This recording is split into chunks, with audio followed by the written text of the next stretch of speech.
Así que vamos a partir el curso. ¿Ya?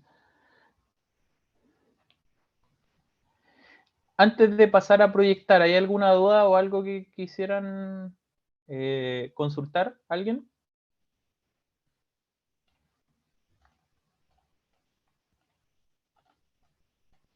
Mientras yo preparo acá el material que vamos a continuar revisando. No, creo que está todo... alguien puso en el chat algo. Ya empecé a grabar. Ya, gracias. Hoy se me olvidó el nombre. Matías. Matías, ¿cierto? Porque me aparece solo tu apellido. Ya. Bueno, los grupos están casi formados. Solo tengo... Ahí recibí tu correo. No sé si está en la clase su compañera Italia, pero recibí su correo.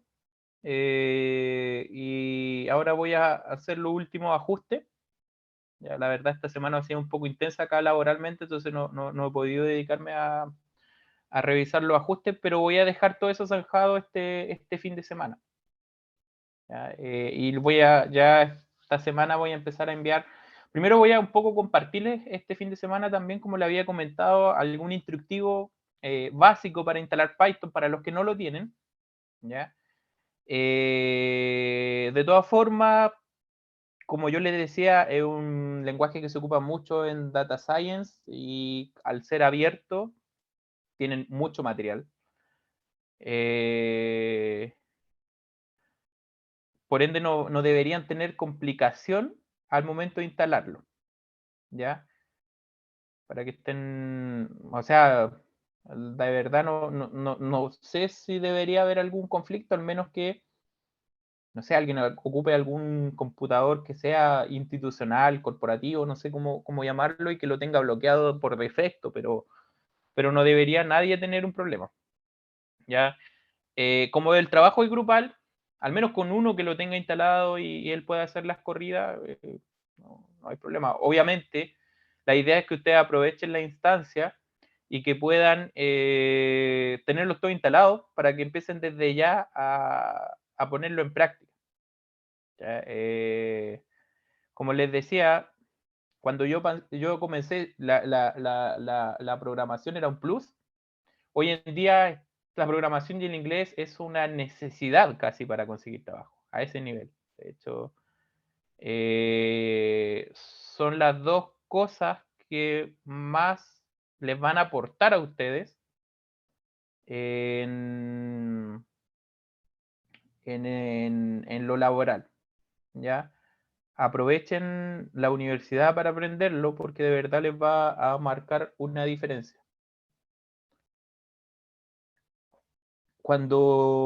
Y es por un poco el cambio natural que tiene la complejidad de las cosas. Cuando yo hablaba con mis colegas, incluso también de la USACH, pero mucho mayores que yo tengo 30 años, ellos tienen, no sé, 50 años, cuando ellos partieron, por ejemplo, modelando el sistema eléctrico, se hacía casi en Excel.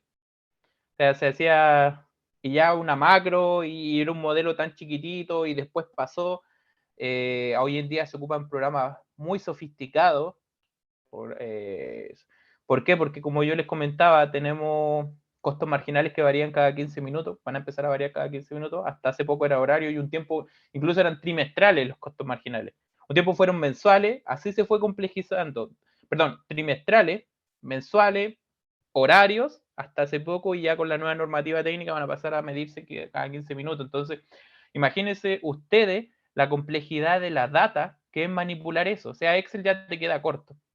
Entonces, conocimientos como bases de datos, conocimientos como programación, te van a permitir, obviamente, marcar la diferencia, te van a permitir también, porque el conocimiento teórico lo vas a tener, la interpretación lo vas a tener, lo vas a tener, pero obviamente para una empresa, entre tener un ingeniero eléctrico que domina la materia y un ingeniero eléctrico que aparte domina la materia, también sabe programar y sabe base de datos, le va a permitir ahorrarse un informático. O sea, todo es un costo-beneficio. Y pasaba lo mismo, antiguamente, como el inglés no era algo tan... no era algo tan masivo, sucedía que incluso la empresa, bueno, al menos Statkraft todavía tiene traductores en la faena, donde se están construyendo las centrales, pero antiguamente incluso también tenía traductores en las oficinas de Santiago. Y eso, por ejemplo, ya no existe hoy en día. ¿Ya? Ahora, acompañado de eso, también hay aplicaciones que te permiten ir traduciendo el tiempo, pero también el inglés va a seguir siendo una herramienta fundamental. Ya a eso quiero apuntar. Ya vamos a pasar a compartir la clase. Ya, entonces, no hay ninguna duda con respecto a los grupos, ¿cierto? Aparte de lo que me había comentado Italia. No sé si hay alguien que quedó, porque yo voy a cerrar ese tema esta semana.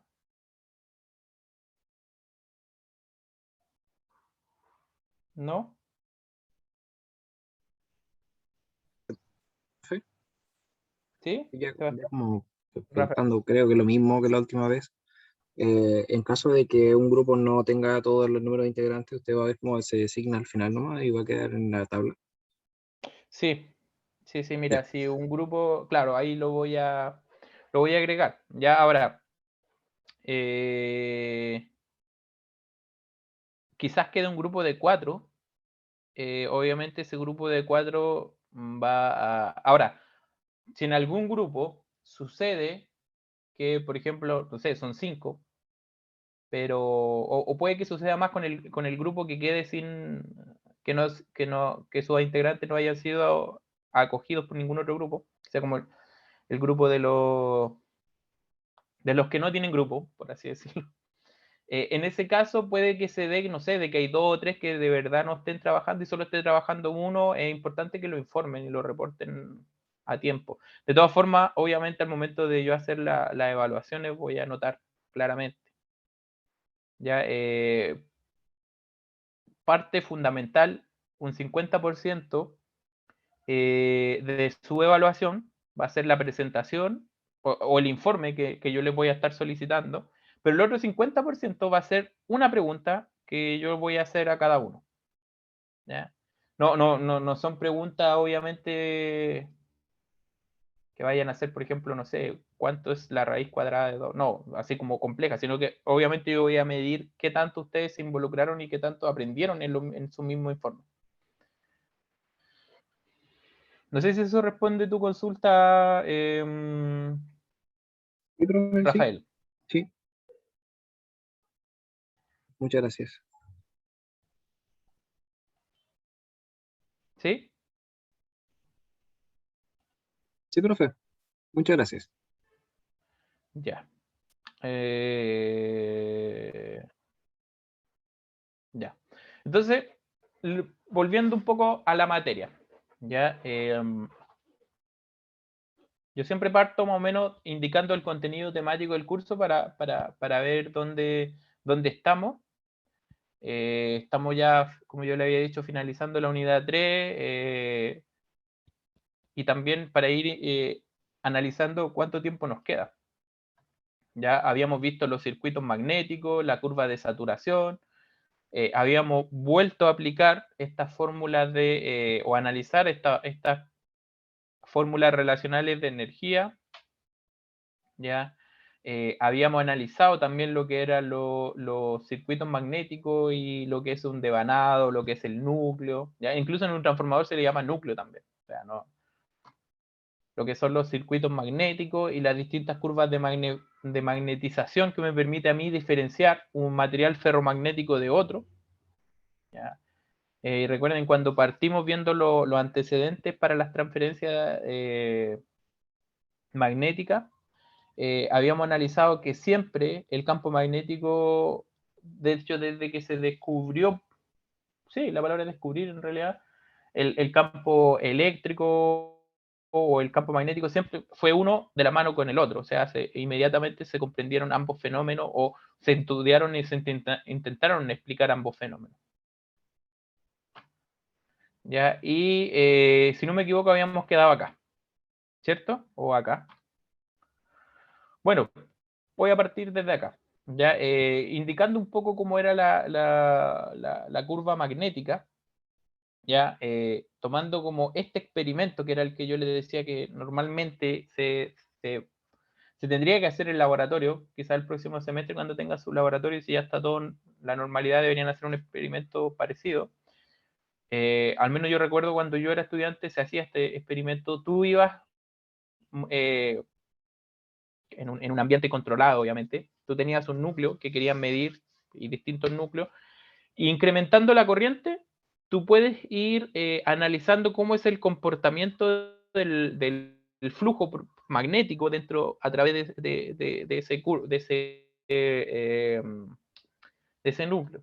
Entonces, ¿qué es lo interesante y qué es lo que se describe acá? Que al inicio, ya uno puede notar que el aumento es, por así decirlo, exponencial. ¿Ya? O sea, a medida que empieza a aumentar la corriente, el flujo también crece de forma esporádica. Pero luego ya se empieza a llegar se pasa por una parte que se llamaba acá, una parte de la curva que se llama rodilla, ¿ya? Y empezamos a llegar a la región saturada, donde esto ya se empieza a estandarizar. O sea, por más que yo incremente la corriente, después de cierto punto, o por más que yo incremente la fuerza magnetomotriz acá, después de cierto punto ya el flujo se mantiene constante, ¿cierto? Recuerden que el V era la intensidad de flujo magnético.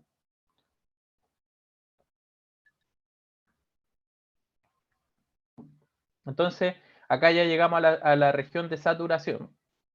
Ya la región no saturada, que era la que está abajo, donde comienza a crecer exponencialmente con el aumento del flujo, y la región que es el intermedio, que se llama rodilla. ¿Ya? Entonces, de esta forma es como se construyen, a través de estos experimentos en ambientes controlados, principalmente en laboratorio, es como yo puedo medir y es como yo puedo también ir analizando la curva de saturación de mis distintos materiales ferromagnético. ¿Ya? Analizado todo lo anterior, ya comenzamos a formular las ecuaciones que nosotros utilizamos para los distintos análisis y distintos cálculos. Entonces, la primera ecuación que empezamos a formular es la energía almacenada, ¿ya? O la energía magnética propiamente almacenada. ¿Ya? Y de hecho, esta fórmula que ustedes ven aquí, retomando un poco de circuito eléctrico, cuando ya lo veíamos con con corriente variable o variable alterna, ¿ya? Y aparecían las bobinas y aparecían también los capacitores. ¿A alguien le recuerda esta fórmula? ¿O dónde la vieron? La deben haber visto ya antes. El voltaje de la bobina, si no me equivoco. Exacto, justamente. Cuando nosotros trabajamos, y de hecho, si ustedes recuerdan, parte de uno de los, bueno, es mucho más complejo que esto, pero una forma de analizar o de sintetizar, por así decirlo, el análisis o la interpretación de una bobina y de un capacitor. La bobina, por un lado, es la que se opone a los cambios bruscos de corriente, y el capacitor es el que se opone a los cambios bruscos de tensión, y por eso cuando ustedes ponen un capacitor con las tensiones al revés, lo instalan en un circuito, explota, y explota muy fuerte, es como una bala, ¿ya? Porque generalmente de hecho, por eso es que ustedes se preguntarán, ¿y dónde se ocupa? ¿Cuál es el objetivo de tener un inductor, de tener un capacitor? ¿Ya? Y por qué, aparte que obviamente está dentro de la descripción y dentro o sea, más que de la descripción de las características técnicas de un motor o de un transformador, ¿ya? El hecho de tener bobinas, pero, pero un inductor propiamente tal, en la industria, ¿dónde lo veo? ¿Alguien sabe? ¿Ya? ¿Tengo la necesidad de instalar algún inductor o simplemente lo voy a ver? El concepto de bobina solamente lo puedo ver en un transformador o en un motor. ¿Alguien sabe lo que...? O hago la pregunta un poco más técnica. ¿Qué es un banco de inductores y qué es un banco de capacitores? ¿Ya? No es que me esté alejando la materia, solo que quiero que entiendan un poco por qué estudiamos esta fórmula, y generalmente uno dice, pero ¿para qué veo esto? A ver, si alguien ha escuchado, aquí no hay respuestas malas, ya estamos para aprender, incluso yo también, cada día aprendo, de algún banco de inductor o algún banco de capacitor, y dónde existen. Bueno, los bancos de capacitores sé que se ocupan harto para el factor de potencia y además que Electra cobra multas si es que el factor de potencia es muy malo. ¿Sí? Esa es una buena respuesta. ¿Alguien tiene otra más?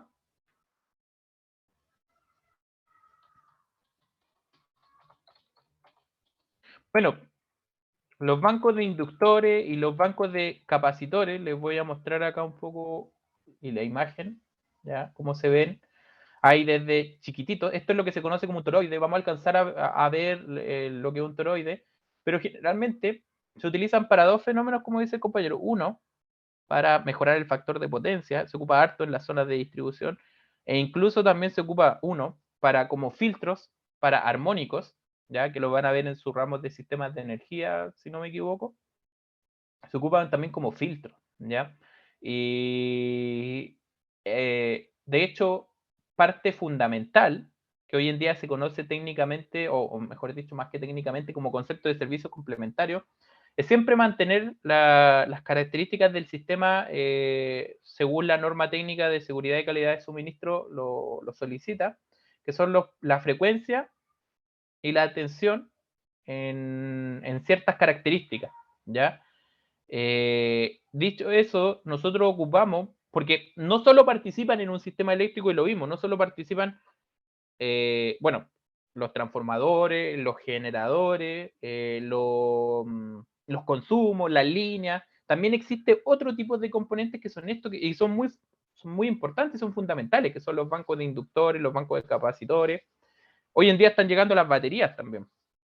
¿Ya? Y estos fenómenos que uno los ve, y de hecho al fin y al cabo son bobinas, justamente tienden a permitir de que el sistema opere según las características técnicas que se necesitan, ¿ya? Y de hecho las transmisoras invierten en esto, principalmente para cuando tú te toca transmitir grandes distancias, obviamente la frecuencia y la tensión se pueden ver afectadas por distintos fenómenos que existen en la red eléctrica. Entonces, efectivamente, los bancos de inductores y los bancos de capacitores se utilizan, y en parte por eso es que nosotros estudiamos y tratamos de entender el fenómeno de la energía que se almacena a través de esto, ¿ya?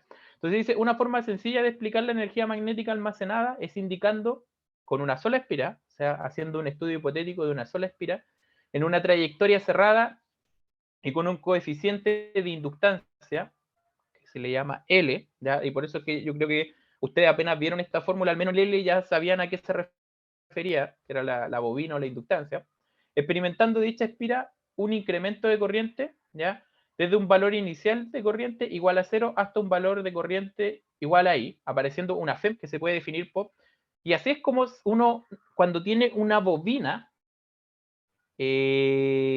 nota la fuerza magnetomotriz que existe, o la fuerza eléctrica en este caso, la fuerza propiamente tal que tiene esa bobina. Y si ustedes se fijan cuando hablamos de una carga, es un R por I, ¿ya? Cuando hablamos de una bobina propiamente tal, es un L por DI partido T. Y cuando hablamos de un capacitor, como dijo su compañero, acá ya la constante tenía, o el coeficiente de capacitancia tiene otra letra. ¿Alguien se acuerda cuál es?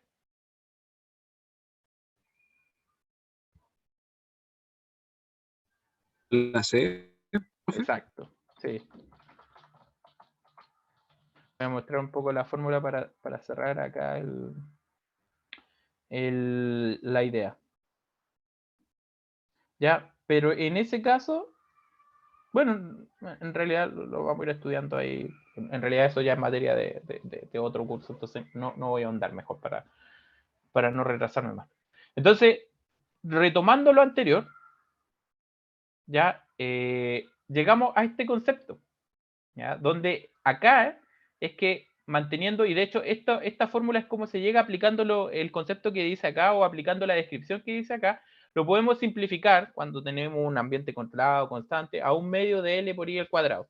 De hecho, ustedes al tiro se recordarán un poco de la ley de Ohm, donde la ley de Ohm es B igual R por I, ¿ya? Entonces, pero cuando nosotros lo llevamos a la potencia, ¿ya? ¿Se acuerdan cuando ustedes lo descomponían? Entonces podemos llegar al mismo concepto y aquí ya tenemos el efecto de la fuerza propiamente tal. ¿Ya? Ahora, dicho esto, entendiendo un poco los materiales ferromagnéticos y las características que estos disponen, por así decirlo, nosotros tenemos un gran abanico de materiales ferromagnéticos, ¿ya? Y siempre se están estudiando mejores materiales ferromagnéticos,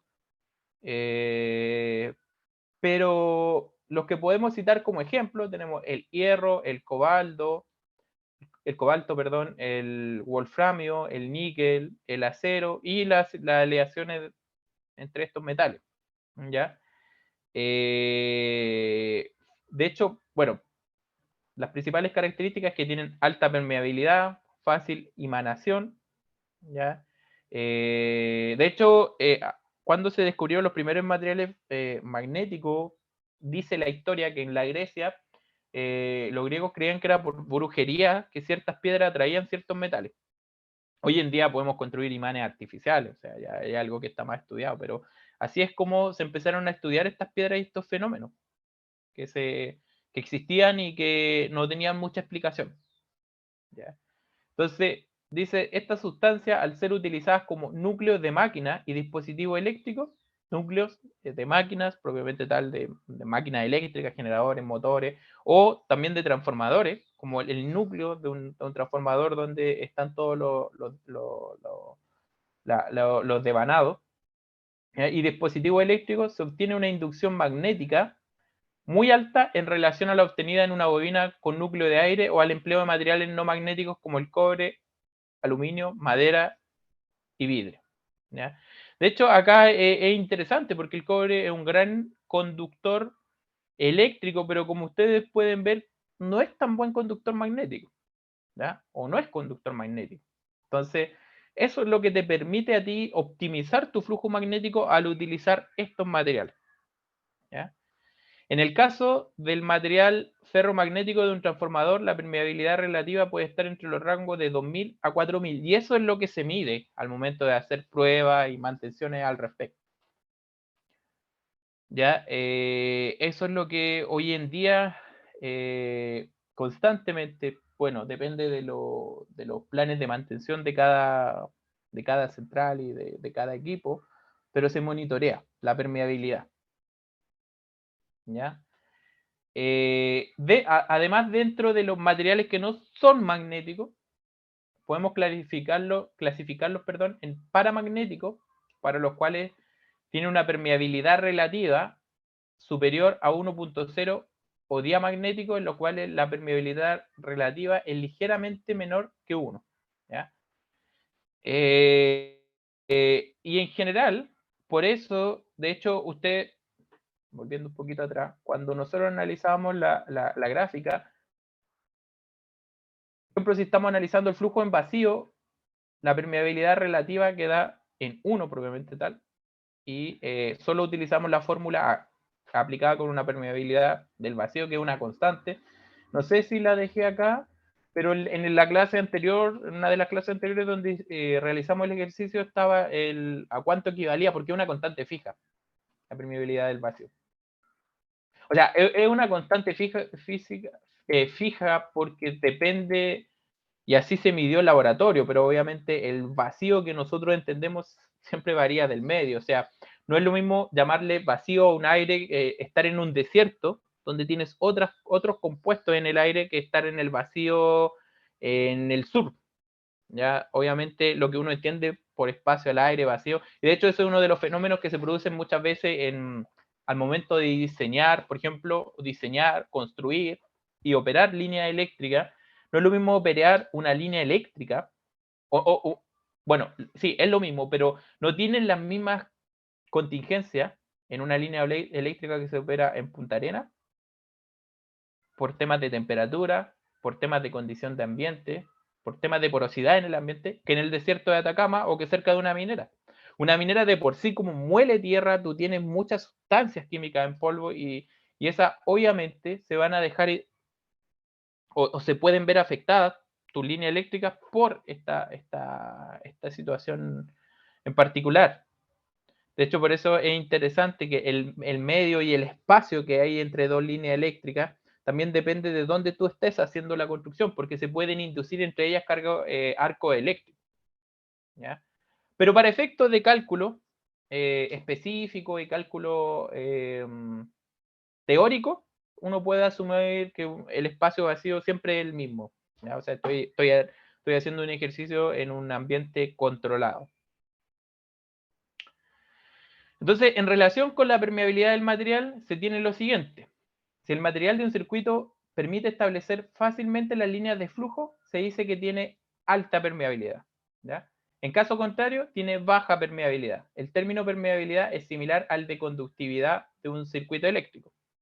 O sea, y recuerden cómo se calculaba la conductividad, que era inversamente proporcional a la resistividad. La resistividad es un concepto que tu material cuánto resiste al paso de la intensidad de corriente, dicho dentro de una tensión. De hecho, hay una imagen que es muy, se utilizaba harto,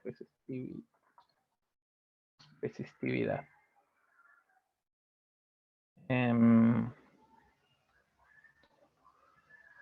No la encuentro.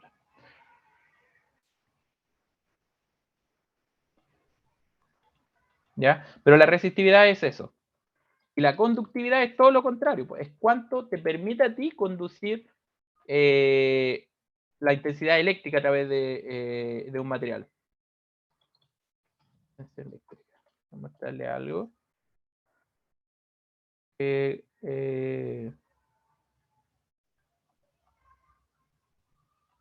No lo encuentro. Ya. Ya. Y acá entonces tenemos esos fenómenos, permeabilidad y conductividad. ¿Ya? Y el efecto un poco contrario, bueno, cuando nosotros hablamos de la reluctancia es como lo parecido o lo equivalente a la resistencia en el sentido eléctrico. Ya, y acá estaba la constante que yo les señalaba. La permeabilidad de un material está dado en función de una permeabilidad relativa, como se expresa a continuación. O sea, la permeabilidad es directamente proporcional a la permeabilidad relativa del material por la permeabilidad en el vacío o del espacio aire. Insisto, nuevamente, esta constante es una constante que se ha medido, es una constante que está definida, más que nada por un tema teórico, pero obviamente la definición de aire depende del ambiente que tú estés trabajando. ¿Ya? Pero es una constante, ¿ya? Por ende, nosotros la aceptamos de esa forma.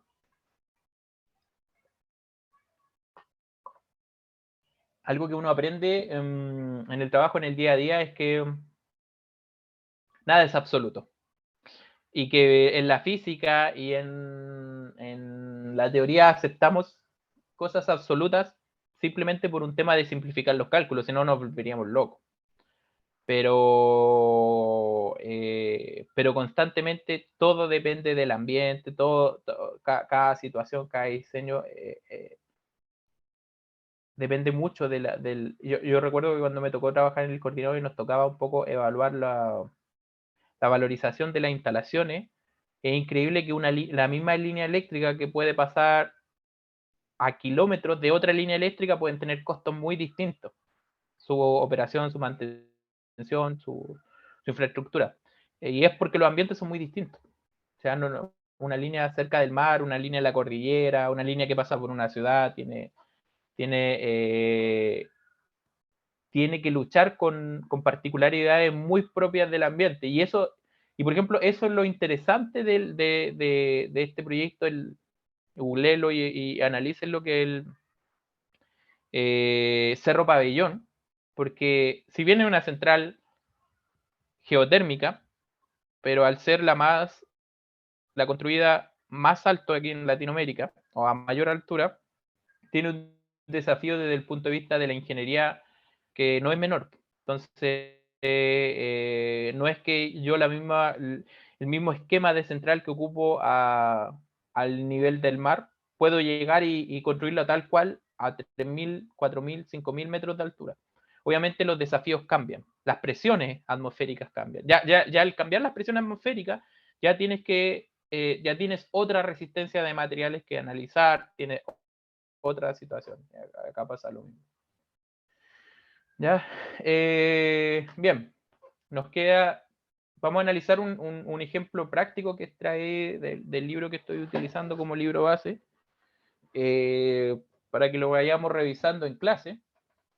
Ya ustedes tienen los materiales, entonces voy a dejar aquí un poco la imagen si alguien lo quiere notar para avanzar a la continuación, o si quiere sacarle un pantallazo, todo, para dejarle un minutito. Ya, voy y vuelvo. Para que lo analicen, voy a dar unos 2 o 3 minutos.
Ya.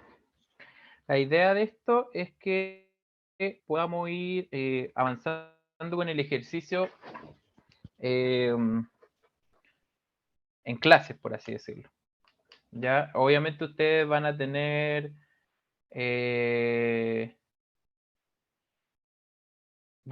que practicarlo con la ayudante, propiamente tal. De hecho, mañana yo creo que me voy a coordinar con ella para que los ejercicios que vean estén un poco en sintonía, obviamente, o estemos ambos en sintonía, mejor dicho, entre lo que están viendo y lo que nosotros estamos pasando. Ya tengo entendido ahí y que no han podido tener, solo han tenido creo que una ayudantía por todo lo que ha pasado. Así que eso ahora ya deberían comenzar a revisarlo o poner en práctica lo que estamos estudiando. ¿Ya? Entonces, el ejercicio que vamos a analizar ahora dice lo siguiente. Un núcleo magnético, ¿recuerdan lo que era un núcleo?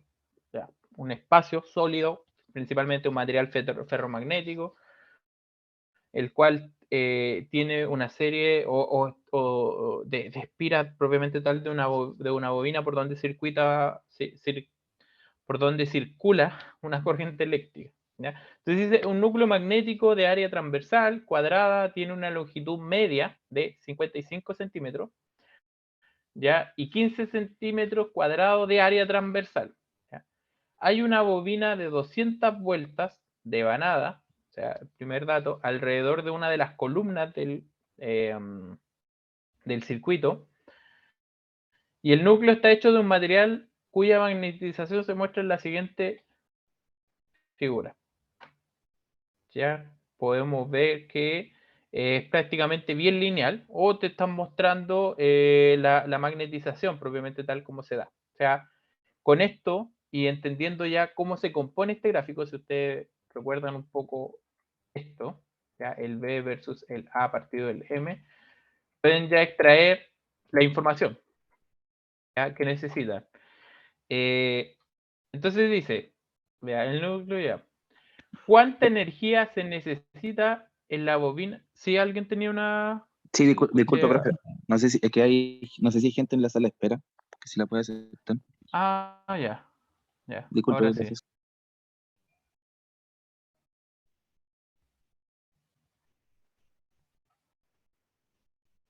Ya. ¿Ahora sí? Sí, creo que sí. Entonces, yo igual les voy a mandar este ejercicio para que ustedes lo realicen y lo discutamos la próxima clase, ¿ya? Pero la primera pregunta que nos surge es, ¿cuánta energía se necesita en la bobina para producir los 0,012 Weber de flujo en el núcleo? ¿Ya? O sea, ya sé que tengo 0,012 del flujo magnético. ¿Cómo calculo o cómo yo estimo la energía? En clases anteriores se acuerdan que, bueno, armamos un listado, o yo les presenté, mejor dicho, un listado de distintas fórmulas que se utilizan y la equivalencia que existen por ambos lados. ¿ya? Citando un poco lo que vimos en electromagnetismo, ¿ya? La fórmula de un campo magnético se compone de la siguiente forma. ¿ya? Y ¿se acuerdan cuando hicimos la equivalencia entre el campo eléctrico y cómo se compone con el campo magnético y cómo llegamos a describir esa fórmula? Ya, esa es la fórmula que se debe utilizar para llegar a la respuesta de A. ¿ya? Segundo, cuando nosotros queremos calcular la intensidad del flujo magnético para los 0,012 Weber, llegamos a que es 0,8 Tesla. ¿ya? Aplicando todos los otros componentes a la fórmula anterior, acá llegamos a que son 48 joules por metro cúbico. Esa es la respuesta para la 1. La energía que a ti te solicitan para producir los 0,012 Weber de flujo en el núcleo. ¿Ya? Entonces, ¿cómo llegamos, por ejemplo, a este número? A mí me gusta ir haciendo estas preguntas. El ejercicio también tampoco lo he hecho manualmente, así que quiero que lo vayamos haciendo interactivamente en la clase.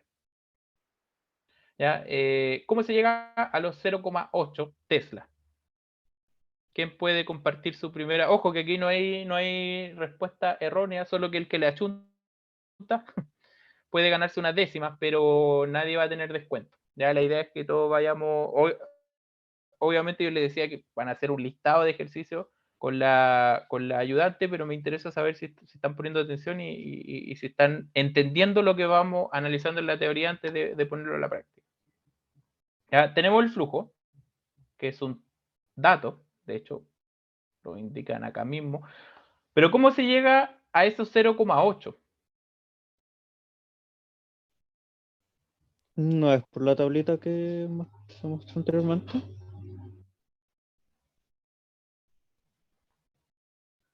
¿Ya? ¿Y por qué sería por la tablita? Porque, por ejemplo, claro, aquí tenemos 0,8, pero ¿por qué sería por esta tablita? ¿Por qué tú llegas a la conclusión que es 0,8? Si tú te fijas por la tablita, llegas a 320, 140. ¿Alguien se acuerda, y lo vimos en la clase, que era lo que estaba acá?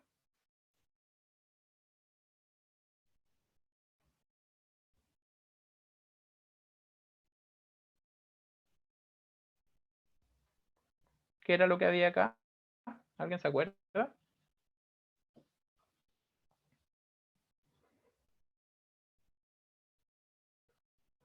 Y aquí el compañero hizo un análisis o una conclusión que es completamente válida, ¿ya? De llegar a esos a ese intensidad de flujo magnético. ¿Pero por qué? ¿Quién me explica? Perdón, el V, acuérdense, es densidad de flujo magnético.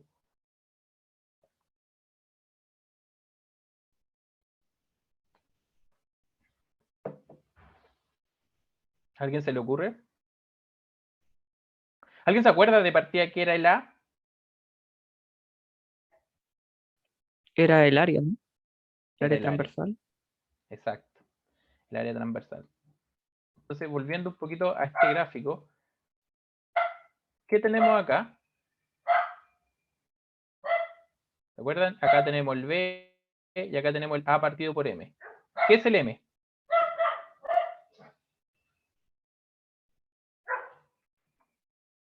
¿Ya? Metro. Sí, el metro, es válido.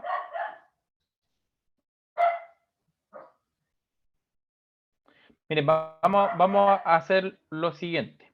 En honor al tiempo, esto lo voy a dar de tarea de aquí al martes. ¿Ya? El que me puede traer la explicación del curso o de este ejercicio como primera tarea. No sé si darla como la tarea grupal, pero yo les voy a enviar este material para que lo revisen. Y la primera persona que pueda entender el ejercicio, porque obviamente aquí no hay nada que no se haya visto antes. No hay nada que no se haya visto antes, solo que ustedes tienen que poner en práctica todo este material. ¿Ya? De hecho, el ejercicio está hecho. Con todas las respuestas a las conclusiones. Lo único que yo quiero es que, más allá de que hagan o no bien la operación, que logren entender qué hay detrás y por qué se compone o cómo se compone cada fórmula. ¿Ya? Porque no es muy... Pucha, no me gusta solo como venir y vomitar información. El ejercicio está hecho, pero creo que ustedes también lo razonen.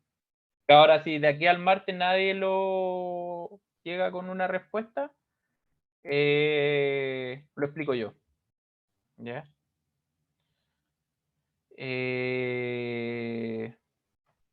Eso, chicos. Yo hoy día les voy a enviar este material.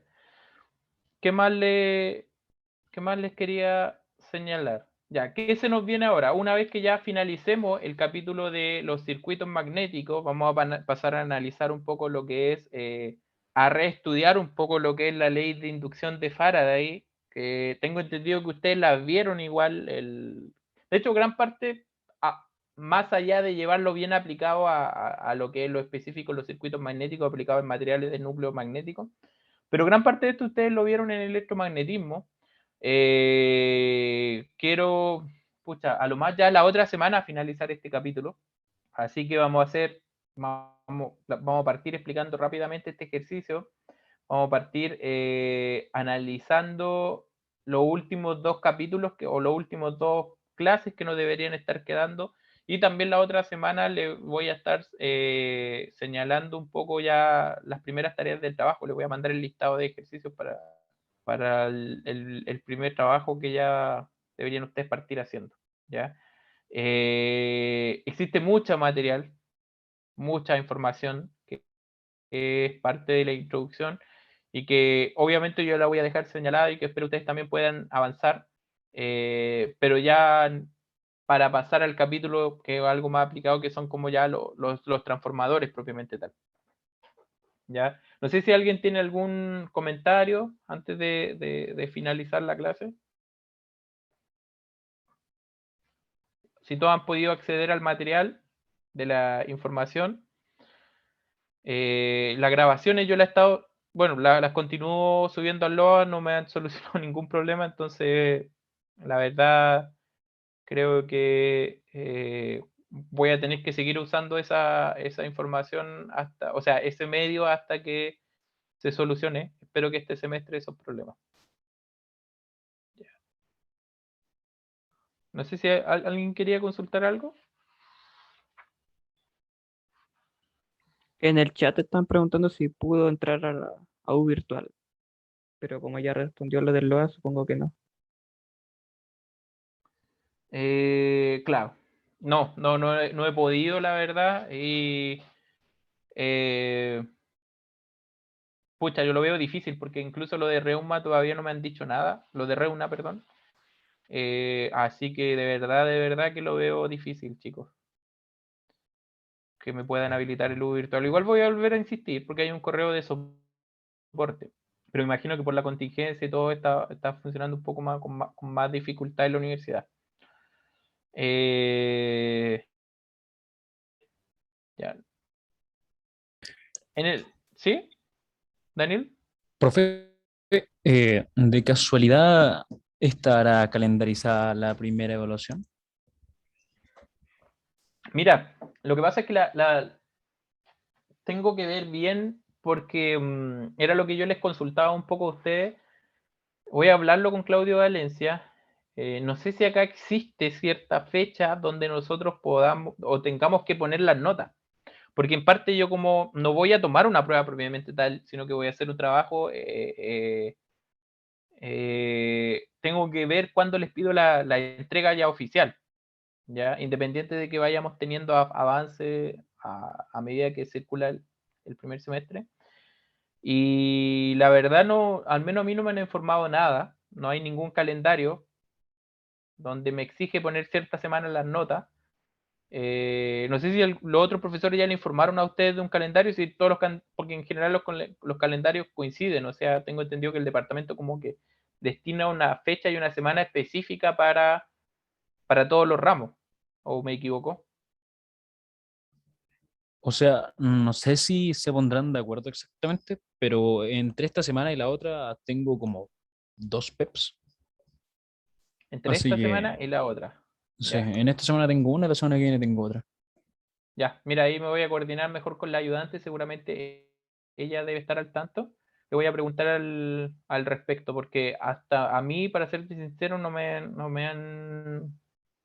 han dicho nada, no me han solicitado nada todavía, o no me han enviado nada, probablemente tal, respecto a eso. Pero ya, lo voy a averiguar para que podamos ir, para ya informarle yo y incluirlo dentro de la temática que les voy a enviar la próxima semana sobre la primera evaluación. Profe, ¿Sí? Gracias, profe. ¿puede mostrar de nuevo la imagen donde aparece el gráfico?